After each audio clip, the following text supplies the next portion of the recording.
Hey everyone, the name is Kris Barocsi. I've got this question a million times over the years, how I record my intro tracks in almost each and every one of my videos. At the beginning there's like a minute long music with drums and bass and guitars and whatever, how I do those, and overall just what my approach would be to record a backing track. I highly recommend to every single musician, whether you're a singer, guitar player, bass player, a violin player, whatever, I highly recommend learning how to record music, because it's such an important section and part of being a musician nowadays. It's very different compared to the 70s and 80s, where recording was just the privilege of super expensive studios or demo studios. Now you can do all of that yourself in your home studio or in your room, music room, whatever it is. It's a very good practice as a guitar player as well to record, to learn to record really. First thing is, of course, you have to have your recording rig running. In my case, it's a hybrid rig.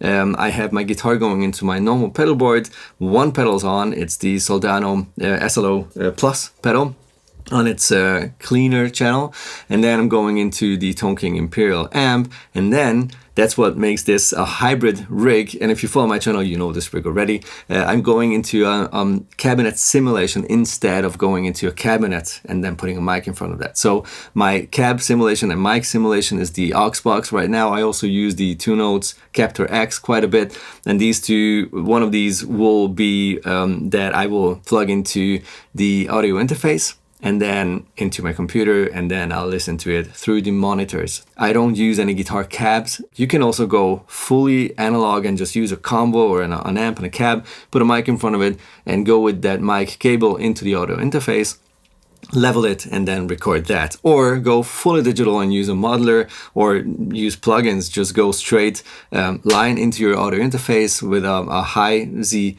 input, and then just do everything in the computer, which is totally doable, sounds amazing. As soon as you have that going, you are able to record your guitar.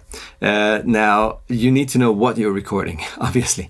I played a little with a couple of chords here, but I didn't really come up with the full backing track, like the chord progression of the backing track, so I want to figure that out. But first I need signal going. My rig is on, but I don't have any tone happening. It's just the guitar's acoustic sound right now.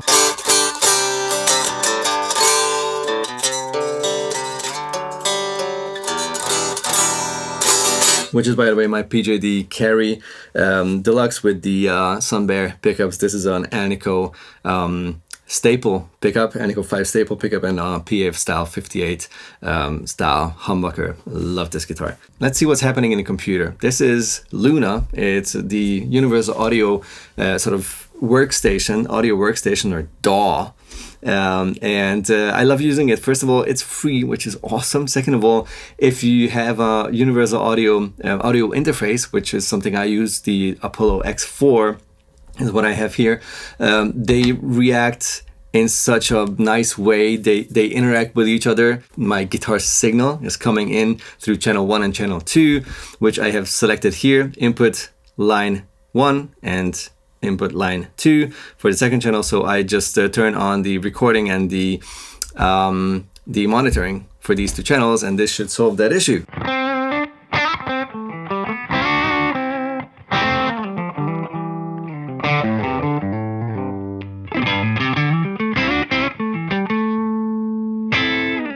That's pretty cool. All right, so I have guitar signal. I can start to fiddle and figure out something that I want to record. First thing is that you, of course, have to know what you want to record, and you have to be certain about the tempo. Because before you start recording the first piece of note or music or whatever, you have to set up, or you should set up, the BPM of the whole project. Here's the BPM of this project, which is by default 120 BPM, which is nice, but I'm not sure if I want to use that. And maybe I want slower or faster. I'm not sure yet. So I need to work on at least one of the sections of the song, like the verse or whatever. I was thinking about E minor because it's just, it's my first backing track. And before I even try to figure out chord progressions, I want to try to imagine the groove, the whole mojo of the whole thing. Do I want something up-tempo, like in your face, AC/DC style, do-da, do-do-da, something like that, or or something super slow like a ballad or anything else really. I try to imagine what I want to hear without even knowing how the melodies and the chords are going. So I'm thinking something groovy, something mid-tempo groovy that's easy to play over, that's fun to play over.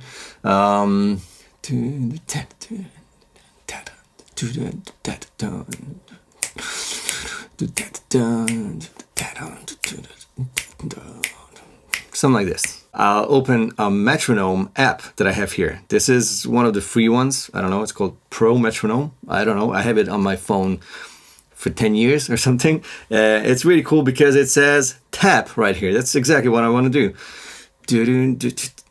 I'm tapping the tempo. A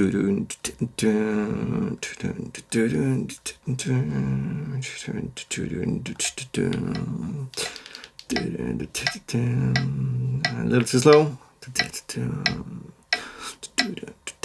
little too fast.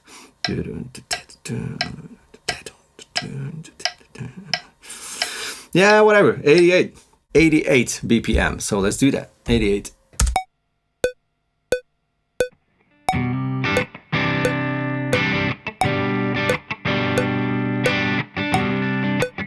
Feel like it's a little too slow. I will speed it up to 90.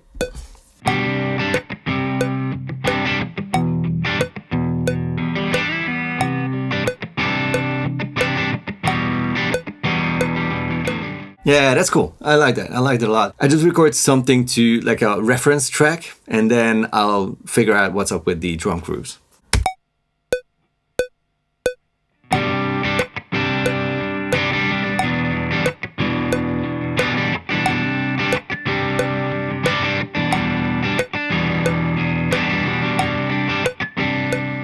Now, I use Easy Drummer, which is one of the most beloved, most famous ways of programming drums, or just using pre-recorded sort of MIDI controlled clever drums and everything. All I have to do is make a new track here, which is gonna be an instrument track. I'll name the track Easy for Easy Drummer. This is just a visual representation of one of the drum sets, different sets of drums that will sound differently, obviously. And you can tap on it. Oops.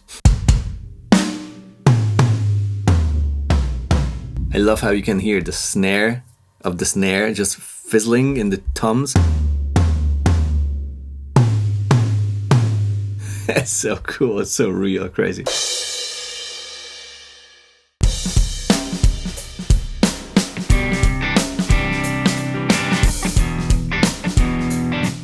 Yeah, it's not bad. It's a little too busy. I wanted a bit more.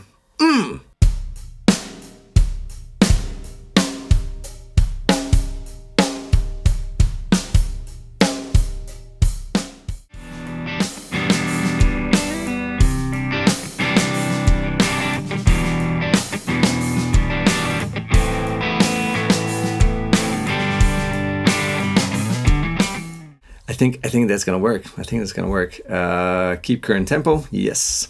So I have that groove in my timeline now, and just copy paste, copy paste.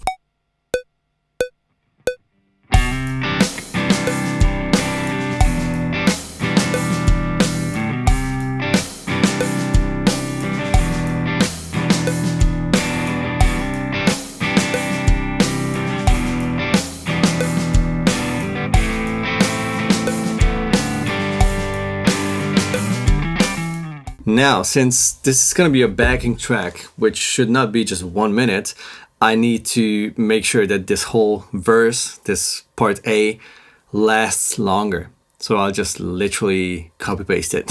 I just make it double as long. I selected the whole section, bam. It's double as long now, which means that I'm at 1 minute, almost 1 minute 30. But what comes after it? That's a big question. I need probably a little bit different drums, because that will also become boring after a time. Maybe something with ride. I guess it makes sense to stick to a very similar groove. I just opened Easy Drummer again, and I'll stay in the same funk rock groove 1 folder, and just look for something with ride.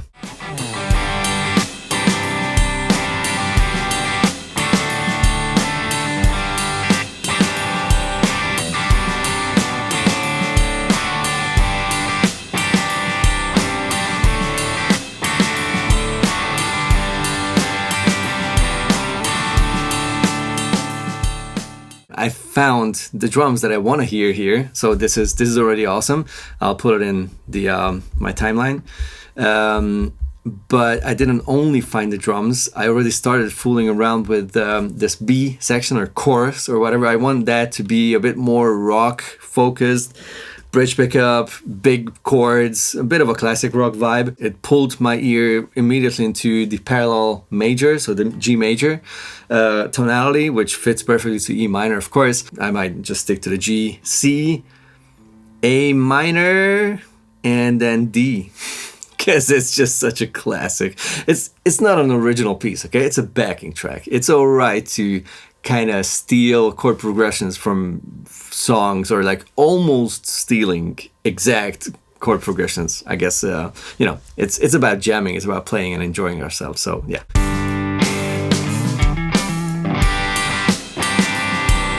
Too hectic, too fast. Too hectic, too fast.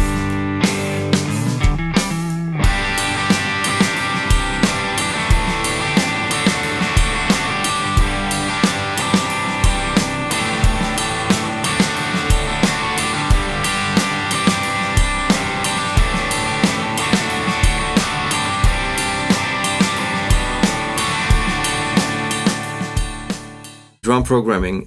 Every DAW will look differently. Sometimes you have to double click on this little block where the MIDI signs are, the whatever it's called, the drum roll, whatever.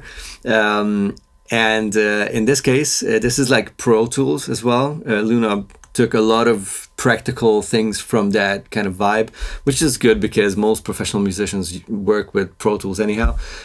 You can just extend it and work in your timeline, which is awesome. You use E to fill the screen, and you see all your drum hits.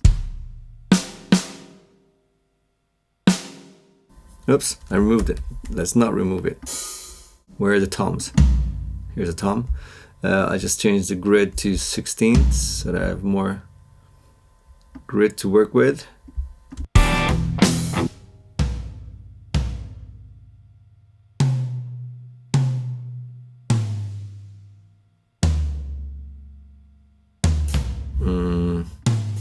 I'm hearing like a so it starts big and then goes over the toms. This is gonna be super rough, don't worry. I'm working on it.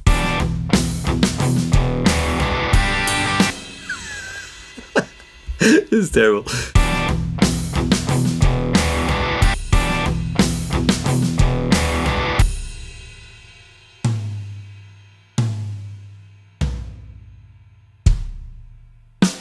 I also have to get rid of all the cymbals. I guess hi-hat, because you don't have hands free for that, right? That's what usually non-drummers forget when it's about programming drums. You easily make a drum groove that needs 8 hands, and most drummers only have 2, so maybe we should pay attention to that. It's a little old school.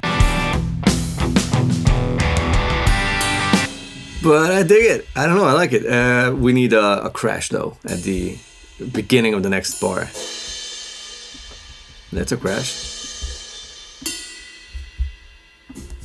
No hi-hat and no bell.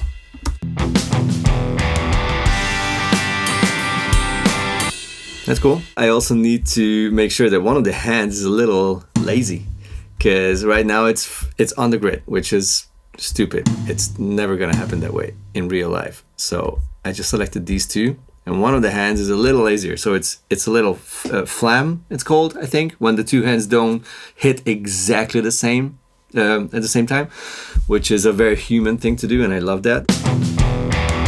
The same thing here. This can come a little too early because the drummer gets excited, so those hits are a little too early. And these can go maybe a little to the back. I'm just winging this. I'm not sure what I'm doing, but I like make it sound human, so I move hits off the grid.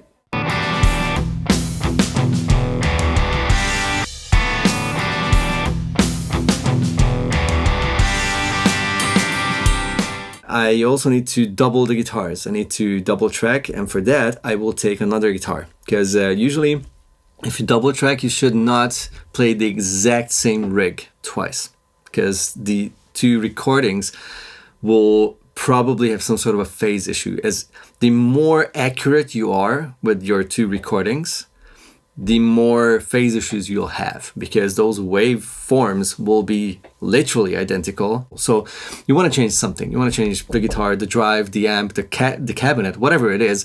Just change something about the second recording, and then those two can be as accurate as they want to be, and they should, of course. But you will not have those phase canceling issues.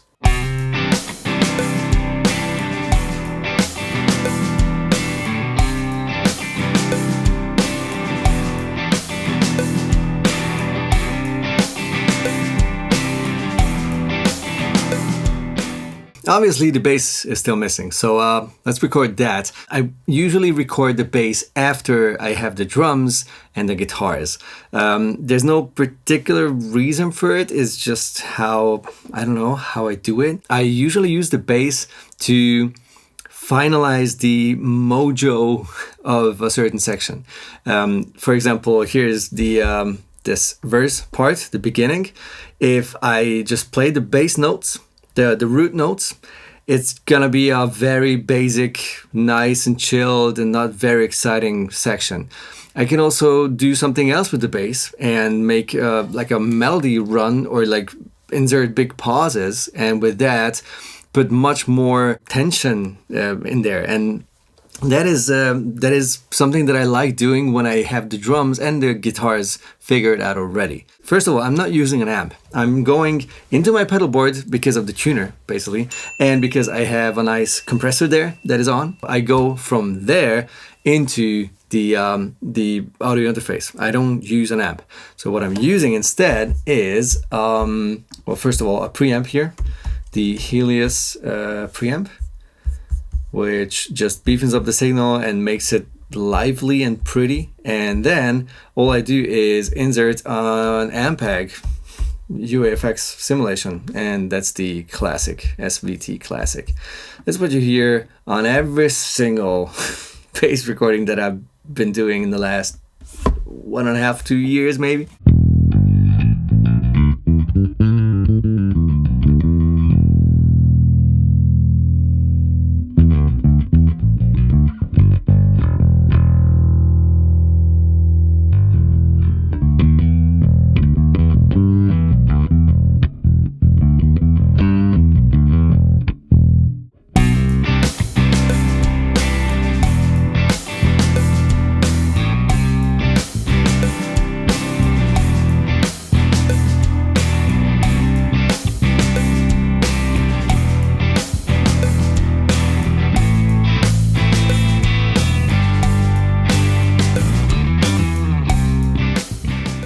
I almost forgot to mention the most important thing you have to do whenever you record something.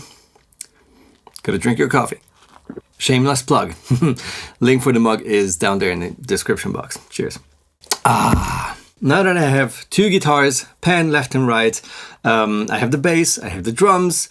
That's the basic. If I don't want to do keyboards or multiple guitar tracks, something melodic on top, then I'm pretty much done. The only thing that needs to be done at this point is, of course, EQing the instruments, making sure that everything lines up well, making sure that your programmed drums have some sort of a nice curve to the whole playing part. Like there's in the beginning, the fills and the crash cymbals and all of those things sit at the right spot and you didn't forget about anything.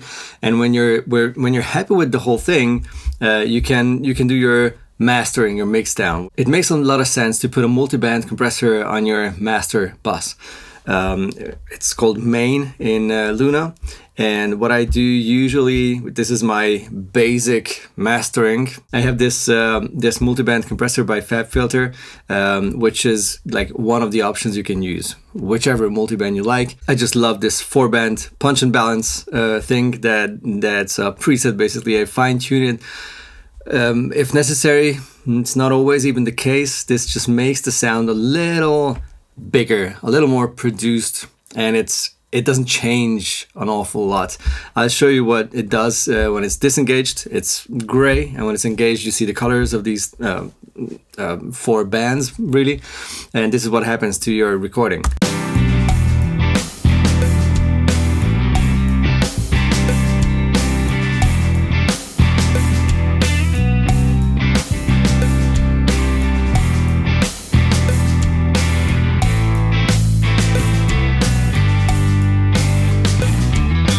The whole sound is just fresher.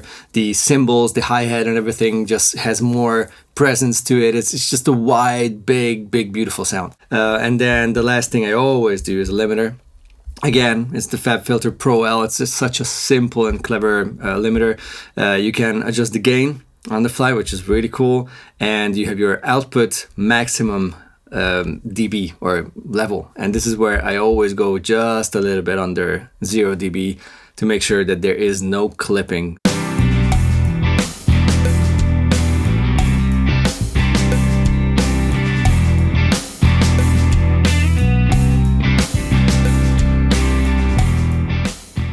And this should be it. Here's my backing track. I have a bit more gain going. I have the second channel of the Soldano pedal on.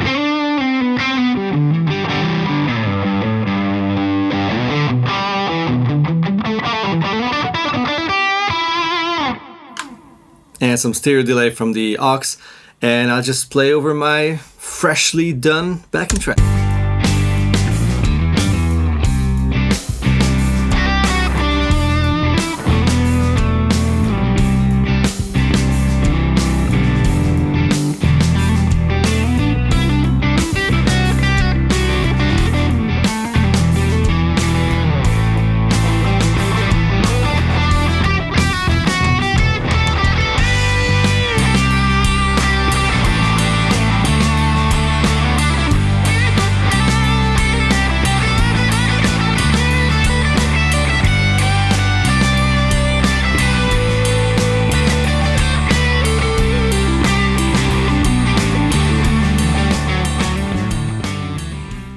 This was a first try.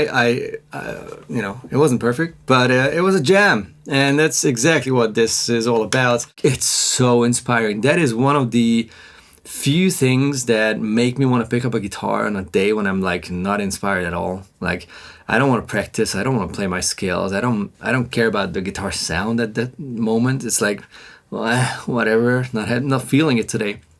But if I have an idea, like a melody in my head that I don't want to lose, don't want to forget, I will pick up the guitar, I will turn on the computer and record it real fast before I forget it. And then usually I get inspired by that to figure out the tempo. Okay, then maybe just throw in some drums, whatever, you know, don't care too much about it. And then I start caring too much about it. Then, okay, I wonder how this sounds with this kind of bass or that kind of bass. And then end up playing a lot of guitar on a day when I didn't feel it at all. So yeah, I do believe this is one of the best things you could do to yourself. And I hope this video inspires you to try it, to give it a go. Or if you do it already, just keep on doing it. It's awesome. Take it easy and let me know in the comments below if you have any questions. This is a complex subject, so I totally get it. If there are tons of questions like, oh wait, how did you connect them? Why did you think of that in that moment? Why not later, earlier? So many things that you could ask. Go for it. I try to answer all those. And yeah, have an awesome week. See you in a week. Bye-bye.